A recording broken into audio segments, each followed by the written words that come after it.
Devenue une tradition pour la direction de Zone Sud, la célébration des éco-citoyens à travers le prix vert pour la conservation du parc national d'Azani aura lieu en octobre prochain. Pour réussir le pari de la mobilisation autour de cette fête, une vaste campagne de sensibilisation a été réalisée récemment à l'endroit des riverains du parc. Le commentaire de Mon Désir Nascimento. À bord du camion podium de l'OIPR, Office ivoirien des parcs et réserves, les agents de la direction Zone Sud ont sillonné 10 localités riveraines du parc national d'Azani lors d'une campagne de sensibilisation en vue de mobiliser les populations autour de la 9e édition du Prix Vert pour la conservation de ce patrimoine naturel remarquable de la région des Grands Ponts. Les villes de Jacquesville, Dabou et Grand Laou, tout comme les villages de Kwassikro, Irobo, Djidjikro, Nandjibo 1, Nandjibo 2, Brafédon et de Nzida, tous ont montré par leur mobilisation leur intérêt pour la 9e édition du Prix Vert.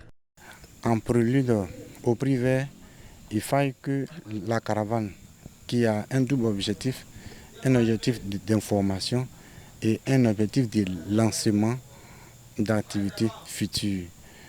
Donc la caravane est venue mettre ces deux activités en marche, et ce qui est un point positif pour la direction de Zone Sud.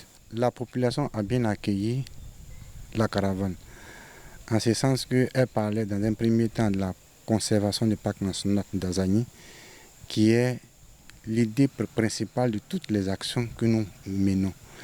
Et il y a aussi la conservation de deux espèces de grenouilles.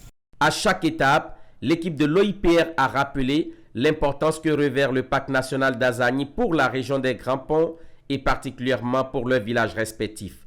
Elle a fait allusion au rôle écologique du parc et ses répercussions sur la vie quotidienne des populations, à savoir l'atténuation aux effets néfastes du changement climatique, le régime régulier des pluies qui favorise une bonne production agricole qui, à son tour, favorise l'autosuffisance alimentaire et l'amélioration des revenus économiques.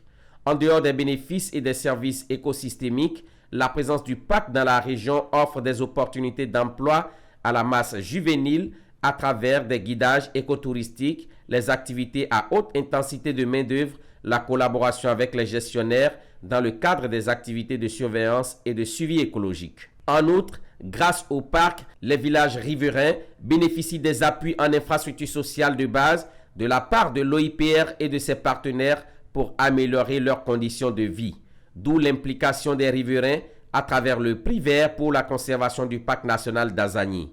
La sensibilisation qui a eu lieu, il a été demandé aux populations, surtout de veiller à la conservation du parc national, en dénonçant ceux qui y entrent, en décourageant ces personnes qui rentrent, et en faisant des actions qui puissent leur permettre d'aller de l'avant.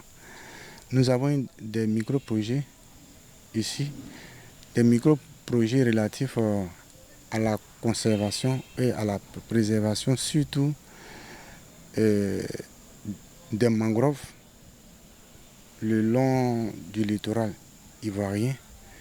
Et il y a eu aussi des micro-projets relatifs à